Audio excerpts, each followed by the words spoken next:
A pensioner from Duisburg has picked a fight with a giant against whom he shouldn't stand a chance.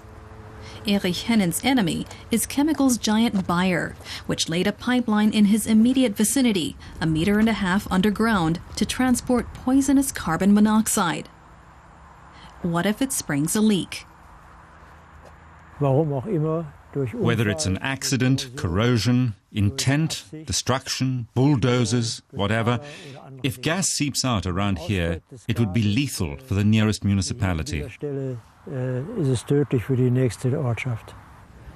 The pipeline runs right under southern Duisburg for a total of 70 kilometers to transport the gas from one Bayer facility to another. If anything leaks here, there's a company with a few hundred workers. There's a well-occupied luxury hotel, a train station and a community. That's why this location is the most dangerous one, at least according to our consultant. Bayer, meanwhile, sees no reason for alarm. The company praises its completely revamped security concept that was introduced especially for the pipeline, which even exceeds legal requirements. The pipeline has its own monitoring system that keeps track of what enters the pipeline and leaves it. If something should happen, anything, we can respond within minutes. Within minutes, the system recognizes anything unusual. Within minutes, these shut-off valves can be closed off, and within minutes, the evacuation of the pipeline can begin in Dormagen. That's no consolation for residents of this housing complex, 40 meters from the pipeline. Now they can't sell their real estate as easily. For the value of my house, that means a loss of between 10 and 20%. That's according to the Homeowners Association.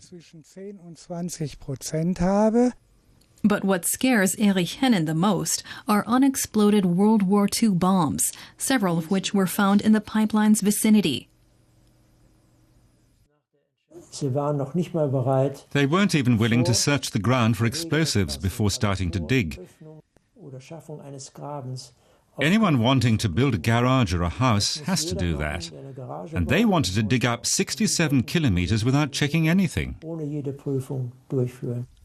His fight against the pipeline has been continuing for 5 years, and he's won a lot of friends along the way. They've filed suit 4 times. The last court ruling in May ordered Bayer to improve earthquake security. The delay is costing the chemicals giant heavily year for year. Should the pipeline never go into operation, it would be a substantial setback for Bayer. Not being able to put the pipeline into service would be a devastating signal. And you have to keep in mind that Germany is not alone in the world. Every country is in competition with every other one. In the regional capital Düsseldorf, the government is caught on the horns of a dilemma between people's fears and corporate interests. These kinds of examples show just how huge the challenges are. And that's prompted us to think hard about how we can join together with all parts of society in North Rhine-Westphalia to find a new approach to planning. Activists like Erich Hennen will have to be taken more seriously in the future. They might be considered a nuisance, but if it weren't for their efforts, some faults in the project would never have come to light. So even if the pipeline won't be stopped, it will at least be a good deal safer.